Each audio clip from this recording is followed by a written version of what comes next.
लखनऊ की UP press club में वनवास संस्था की ओर से शनिवार को नवाब जाफर मीर अब्दुल्ला की याद में श्रद्धांजलि सभा का आयोजन किया गया। इस मौके पर लोगों ने उनके चित्र पर पुष्प अर्पित कर उन्हें श्रद्धांजलि दी। सभा में नवाब मसूद अब्दुल्ला ने सरकार से मांग की है कि नवाब जाफर मीर अब्दुल्ला के विरासत में जुड़े कामों को देखते हुए उन्हें सम्मानित किया जाए। इस बीच इतिहासकार रोशन तरकी, प्रोफेसर साबिर हबीब, संस्था के चेयरमैन डॉक्टर सैयद रफत, सचिव सईन लाल, अमीर हैदर और नसीरुद्दीन ने भी अपने विचार साझा किए। आइए देखते हैं इस रिपोर्ट में। हमारे अजीज दोस्त जनाब सैयद रफत साहब मौजूद हैं, क्योंकि हम लोग इंटरनेशनल प्लेयर हैं ताइक्वांडो के, तो हम लोग इस बारे में जानकारी हासिल कर रहे थे। काफी दिनों से परेशान थे कि लखनऊ की भी कोई मार्शल आर्ट नहीं होगी।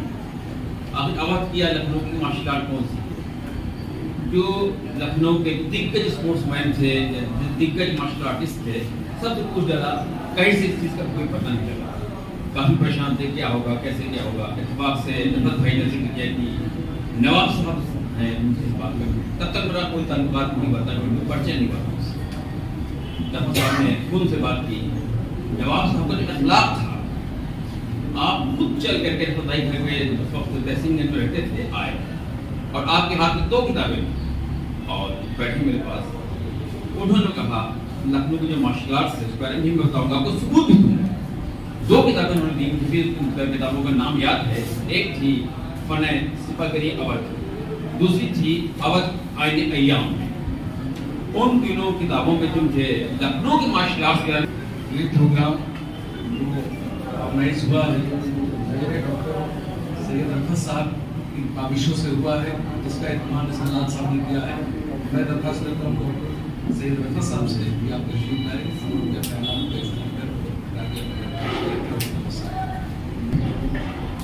बहुत शुक्रिया मसूद साहब, अमीर हैदर साहब, साबरा हबीब साहबा, नवाब अब्दुल्ला साहब, सिराज साहब, सैदा साहब, नदीम भाई, हजरत जी, रोशन तकी साहब, साहब चले गए और जितनी चीज़ार शख्सियात यहाँ बैठी हुई है उन सब का मैं बहुत शुक्र अदा करता हूँ, शुक्रिया अदा करता हूँ कि वो यहाँ हमारे बुलाने पर तशरीफ लाए। और ये शायद हमारी खुशनसीबी तो भाई है कि आप लोग तशरीफ लाए, लेकिन ये मोहब्बत आपकी जाहिर करती है कि नवाब जाफर अब्दुल्ला से मोहब्बत थी और आप उनको क्या समझते थे। लेकिन एक ऐसी खुश मिजाज शख्सियत थे वो कि हर वक्त उनके होठों के ऊपर एक मुस्कुराहट आती और इस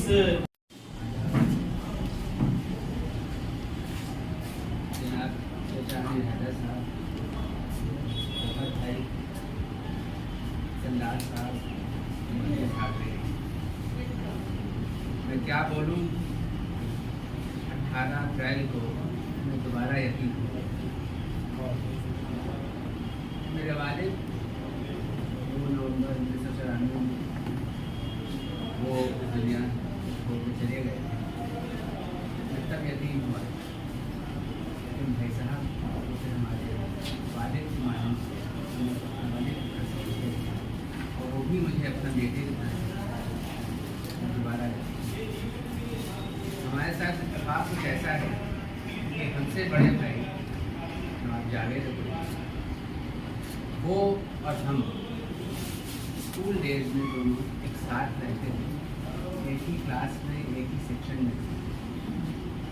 वो 2012 में मुझे छोड़ कर चले गए। वो हमारे से भाई नहीं थे, वो हमारे दोस्त थे। वो हमें छोड़ के चले गए, हम लोगों की जोड़ी। फिर हमारे वालिद साहब नवाब अब्दुल्ला कारोबार के सिलसिले में, वो हमारे वालिद तो थे ही, लेकिन कारोबार के सिलसिले में वो हमारे उस्ताद थे। 2 नवंबर 1994 में वो हमें छोड़ गए, हम लोग की जोड़ी। फिर भाई साहब जो कि हमारे वालिद की तरह थे, उनको हम अपने वालिद का दर्जा देते थे। हम लोग हर जगह के ऊपर एक साथ होते थे।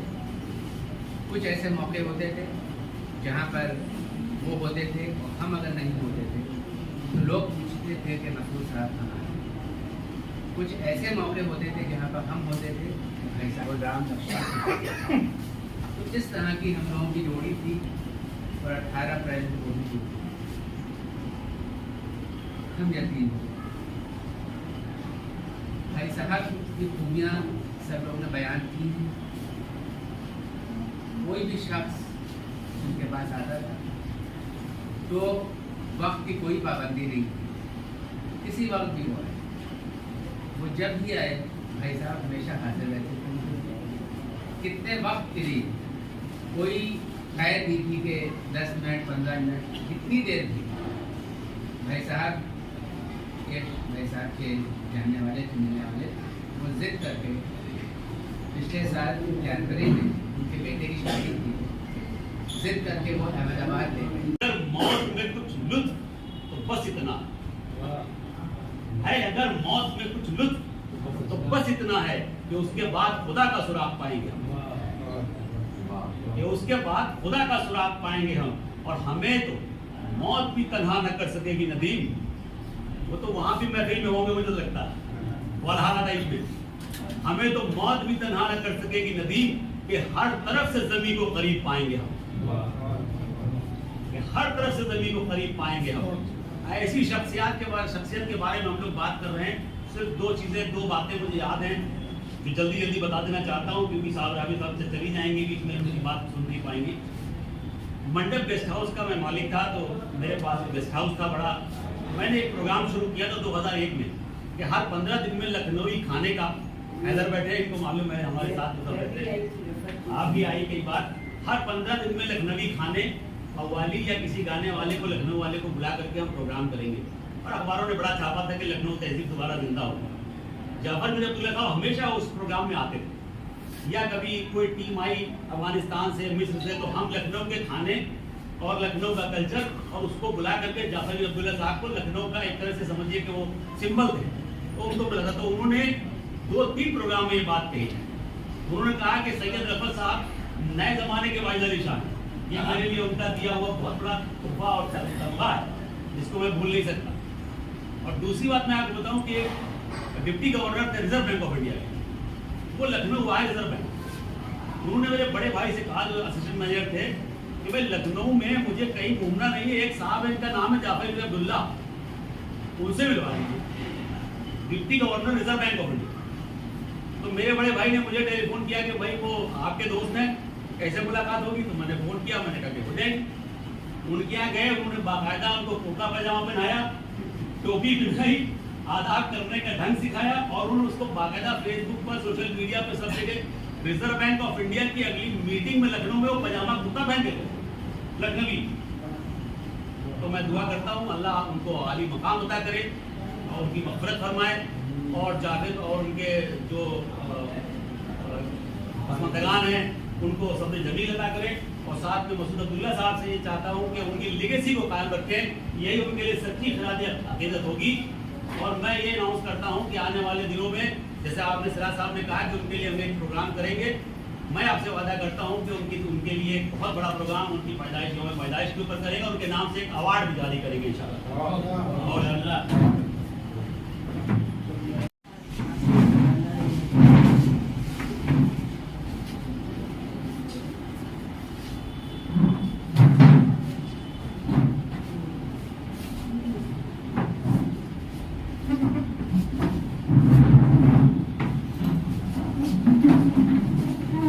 फातिहा पढ़ा दीजिए।